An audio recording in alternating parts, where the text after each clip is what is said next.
Olá, eu sou Daniel Dantas Lemos, sou professor do curso de jornalismo da UFRN, professor da disciplina de ética jornalística.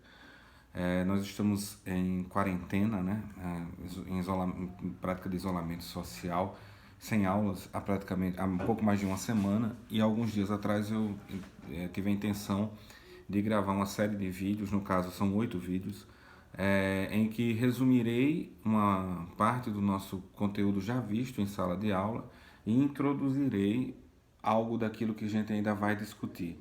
A minha intenção nem é ser youtuber, nem é viralizar esses vídeos, e muito menos é substituir o conteúdo de sala de aula. Como eu disse, nós estamos com um calendário suspenso. Isso significa que ao retornarmos à vida normal, a esse novo normal que virá depois da pandemia, a gente vai ter que retomar o conteúdo a partir do momento que nós paramos as nossas aulas. Aliás, a ética foi a última aula que eu dei antes da pandemia. Na primeira aula, nós fizemos uma introdução às noções de ética e moral a partir do que fala Marilena Chauí, a partir da relação entre social e individual, e concluímos o primeiro vídeo falando sobre Judith Butler. E eu quero retomar esse segundo vídeo falando um pouco mais de Butler. Esse segundo vídeo eu chamaria de ética como a morte da moral e a operação da crítica. Aliás, um pouco sobre a operação da crítica eu falei no outro vídeo. Butler fala a, a, um, ela fala que a gente pode ser ético à medida em que a gente mate a moral. A moral é sempre uma tentativa de regular os nossos comportamentos, e ao regular esses comportamentos, a gente permite que a moral nos conduza. E a dimensão da ética é sempre uma dimensão autônoma da liberdade, das decisões individuais. Então, ao matar a moral, ao confrontar a moral, a gente estabelece um comportamento ético na medida em que nós assumimos a autonomia, assumimos a maturidade, assumimos o papel de adultos ao tomarmos as nossas próprias decisões. Mas Butler também fala que nós não temos uma história individual que é dissociada de uma história social, de uma história comunitária, de uma história, enfim. Ela diz que o eu não tem uma história própria que não seja também a história de uma relação ou de um conjunto de relações para com um conjunto de normas. Eu sempre digo, eu sempre enfatizo com as minhas turmas que a compreensão da ética como ação individual responsável, autônoma dos sujeitos, passa por uma relação que é tripla. Eu comigo mesmo, aquilo que respeitar os meus desejos, anseios, as minhas limitações, e decidir a partir delas e confrontá-las se for necessário, e criticá-las se for necessário, mas regulá-las a partir da minha própria racionalidade, não de um terceiro. Uma operação da crítica, antes disso, um relacionamento com o outro, eu comigo, eu com o outro, respeitando os limites, a individualidade e a pessoa do outro, e eu com respeito às normas e leis que se colocam sobre mim. Então, eu tenho um conjunto de normas e a minha história de subjetividade, ela é construída a partir dessas questões, e a Butler vai dizer, a partir da minha história com as normas nas quais eu fui inserido. Aliás, ser sujeito é isso, né? Você é sujeito a alguma coisa. E quando a gente forma a nossa subjetividade, a gente forma a subjetividade sendo sujeito a alguma coisa. Então, por exemplo, eu estava discutindo há pouco no Facebook, discutindo não no sentido da briga, mas eu estava trocando ideias, dialogando com um velho amigo que é pastor evangélico e questionando alguns pilares da crença religiosa dele. E apesar de ter tido a mesma construção, inclusive teológica, eu fiz a mesma formação teológica que ele fez,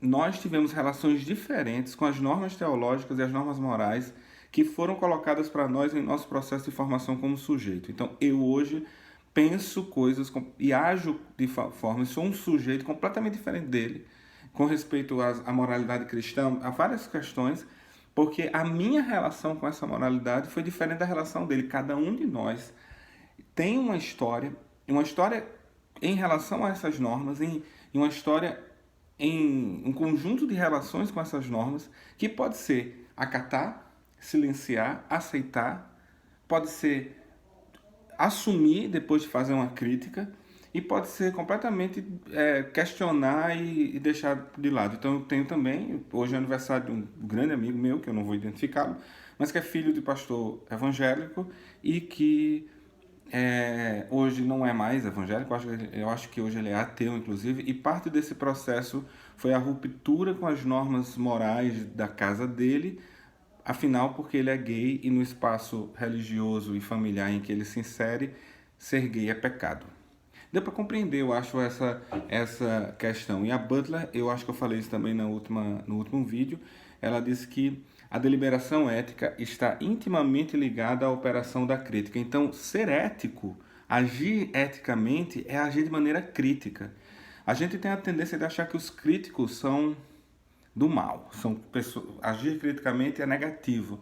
Do ponto de vista da ética, agir criticamente é necessário. Eu preciso criticar os meus próprios atos, eu preciso criticar os atos dos outros, eu preciso criticar as normas que me direcionam esses atos. Para não ser gado bovino sendo carregado e conduzido pelos outros. Gado não é ético. Gado não é ético. Existe uma outra noção da ética que está relacionada com todas essas, que é a ideia de que a ética é uma transcendência. Então a ética tem a ver com a operação da crítica, a ética tem a ver com a morte da moral, a ética tem a ver com autonomia, tem a ver com a sua própria ação como sujeito, tem a ver com a sua relação com o outro, tem a ver com a sua relação com as normas, leis, normas morais, valores institucionais, com essas instituições que se constituem como guardiãs dessas normas. Aliás, essa é uma coisa interessante, a gente fala sobre moral e bons costumes e pensa em algumas instituições que são caracterizadas como instituições que regulam, que mantêm, que detêm as normas morais, a moral e os bons costumes. Igrejas, por exemplo. Você vai para a escola e aprende normas de convivência. Então, moral e bons costumes são mantidas por instituições. E eu me relaciono com essas instituições. Como eu me relaciono com elas? Eu posso criticá-las, eu posso questioná-las, eu posso ser contra elas, eu posso ouvi-las e decidir que acato essas normas. Inclusive porque elas nos ajudam, essas instituições nos ajudam a dar sentido à vida. Então, diante da absurdidade da vida, eu posso decidir que quero ser religioso. E aí eu acato aquela instituição e as normas de moral e bons costumes que aquela instituição mantém. Mas isso precisa ser uma decisão minha e não uma decisão imposta por um conjunto de relações de força e de instituições de subjetividade que anulam o meu desejo e a minha vontade. Não, o meu desejo e a minha vontade precisam ser prioritários para que minha ação seja ética. A ética implica a minha possibilidade de tomar decisões. Eu vou falar sobre isso depois, mas a ética implica a minha possibilidade de tomar decisões. Se a decisão não foi tomada por mim, a minha ação não é ética. Espero que isso seja claro. Mas uma outra definição de ética a qual eu remeto aqui é a ética compreendida como uma transcendência. É uma transcendência, mas não uma transcendência porque a ética vem de Deus ou do transcendente. O transcendente, uma lei divina impondo para mim o que é certo e errado. Ou uma lei natural que não seja eu, que não esteja em mim, impondo para mim o que é certo e errado. Quando eu falo que a ética é transcendência com relação à natureza, eu estou dizendo que a ética ela se caracteriza como um dos elementos que nos fazem seres humanos.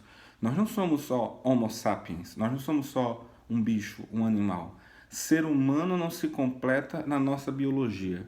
Diferente de um cachorro que quando já nasce dentro da sua canicidade e já é cachorro, o ser humano pode até nascer Homo sapiens, mas para se tornar humano, ele é socializado. A gente é colocado no seio de uma sociedade que vai nos estimular e nos formatar como seres humanos.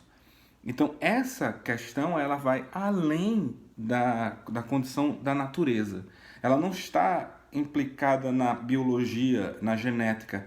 Ela está implicada na nossa construção de sentido do mundo. Do mesmo modo que a arte, a cultura, a religião são ferramentas humanas para que a gente vá além dos nossos limites, além da morte, além da absurdidade, a cultura faz isso. Vários livros meus aqui sobre essa mesa são de autores que já morreram, porque eles escreveram e ao escrever, eles escreveram na língua deles, foram traduzidas para várias línguas, então transcende os seus próprios limites, transcende o limite imposto, por exemplo, pelo absurdo da morte. A arte e a cultura fazem isso e a ética faz isso. A ética faz com que a gente transcenda o nosso limite biológico. Se a gente não tivesse ética e a gente soubesse, por exemplo, que na Covid-19 morre mais pessoas com determinadas características, imunodeprimidos, idosos, pessoas com outras comorbidades graves, se não houvesse ética, se a gente não transcendesse o nosso instinto biológico natural do Homo sapiens, a gente provavelmente colocaria todas essas pessoas para morrer, já que a gente não teria ética, né? Não precisaria julgar e transcender o biológico, já que tem uma corrida pela vida, pela salvação, pela permanência, e essas pessoas podem ser um obstáculo na nossa corrida. É por isso que você vai ouvir vários empresários, vários políticos defendendo que não tem que fazer quarentena não, bota todo mundo para trabalhar porque vai morrer 5 mil pessoas, vai morrer 12 mil pessoas. É um número aceitável para a economia, porque esse é um raciocínio da concorrência antiética que está de acordo com a natureza, com o funcionamento biológico da natureza, mas a ética transcende a natureza. A ética transcende ao que é o nosso limite natural, humano, biológico, o limite da morte, o absurdo. A ética é transcendência. Ela é essa transcendência que não é uma lei divina, não é uma lei natural, mas é a transcendência de que é ir além daquilo que me foi dado como aparato pela minha biologia. Eu sempre uso esse exemplo em sala de aula, o exemplo do cachorro que nasce pronto, e eu sempre pergunto, e eu vou fechar perguntando isso para você. Se um filhote animal, um filhote de cachorro, ele for deixado abandonado em um lugar, ele tem chances de sobreviver?